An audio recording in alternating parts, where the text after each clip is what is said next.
this Boruto episode was a little baffling and a little bit weird watching. The fact that we got this episode presented that the way we saw, in which that we see Hana Sensei actually blowing up the bridge, taking Kai with her. I do think blowing up the bridge, it's a classic trope and all of that, which was a little bit funny to me to watch.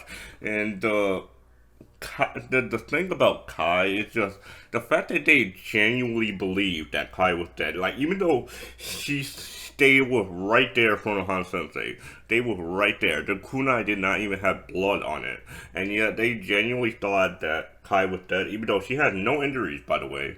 Had not a single scratch when we actually do see her in the episode. So it just was a little bit weird that Kai, that Himawari, and especially Kawaki assumed she was dead. And the thing about it is, when we actually do, they reveal that to the whole class. They actually start by humping out and try to look for Kai. And I do like their undying faith for Hana Sensei that she will come back, and I do believe she will come back for obvious reasons.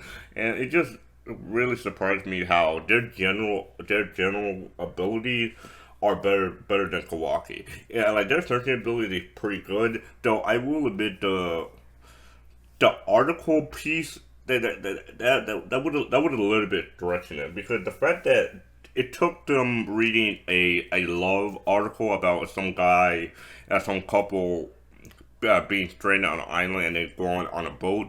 It just really baffled me to me that that article was the key to get them the realization that the only way to leave was by boat. No, like no shit.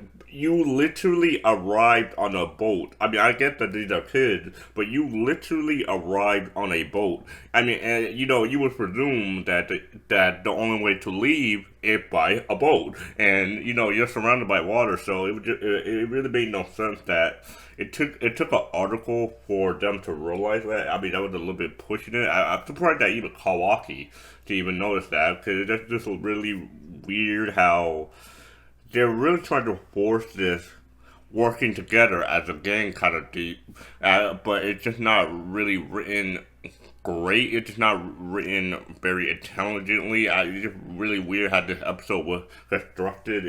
It's baffling to me. But regardless, when we actually do see that they actually do find Hana Sensei, with the help of that one insect girl. I forgot her name, to be honest. But the fact that we actually got that, I think that was kind of cool. Speaking on a previous note about the bridge, I genuinely thought that Kawaki was just gonna go by himself and legit just jump in the middle of the air and actually use his side intimidated tools.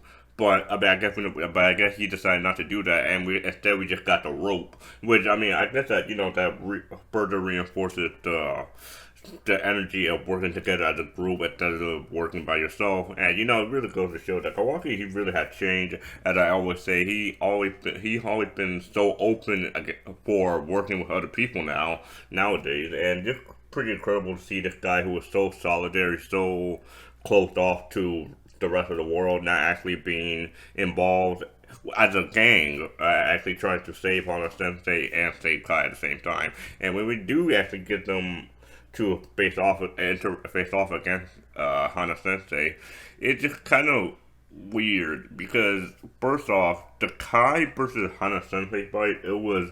I was confused because when we saw that kunai trapped behind her, Kai's hand, I was like, well, why you stupid? Why would you leave a kunai there when she could literally just cut her ropes off? But it turns out that Hana Sensei actually left that on purpose, and she actually wanted to see the length she was willing to go to actually escape. And, she's trying to break down Kai's spirit. I get all that. But the fact that Kai genuinely believed that he would be able to win, overpower Hana Sensei. He would be able to escape. It's just kind of bizarre to me because it was trying to create that damsel of distress no feeling, but she's just trying that feeling that she's trying to get rid of. She doesn't want to be labeled that, and it didn't really work because at the end of the day, she really accomplished nothing besides escaping besides moving a few feet outside the cave. I mean, that's really her main compliment really was, and that's not really that impressive to me. I mean, I'm just to be real with you. I mean, she really didn't prove a point of not wanting to be protected any longer. But I mean, whatever, I guess.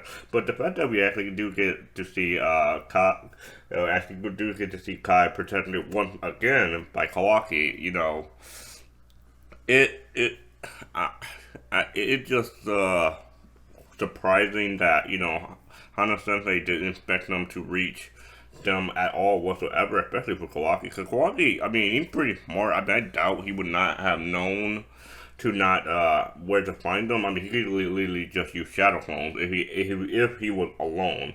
So I mean, I don't know why Hana Sensei thought that they were never going to be found. They could literally just hide out forever and not have to deal with any of the BS surrounding Kawaki and other people. And just again, just a really weird episode all around. Just very bizarre to me how the episode was created. I mean, I think the previous episode was fine.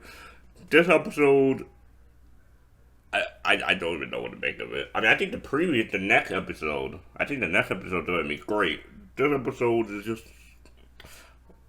it didn't really seem like it had much of a point. It seemed so forced. It seemed like the previous episode had more of a point of working with your Nakama, working with your Shinobi allies. Even that episode where they went on a training regiment where they were actually camping outside. I think that was a better episode suited for the energy of working with your friends. This episode, it just seems so forced, and it just doesn't mesh well in my personal opinion. It didn't really give me that good of a vibe except for the first half of the episode. But regardless, I'm going on a rant because this episode was bizarre and crazy to me, but hopefully next episode will be better. Otherwise though, I want to know your thoughts on the episode as a whole, what you think of the arc as a whole, and finally, now that we have reached almost the conclusion of the arc, I want to know your thoughts on that aspect of it ending. Let me know what you think in the comments below, and I'll see you guys on the next one.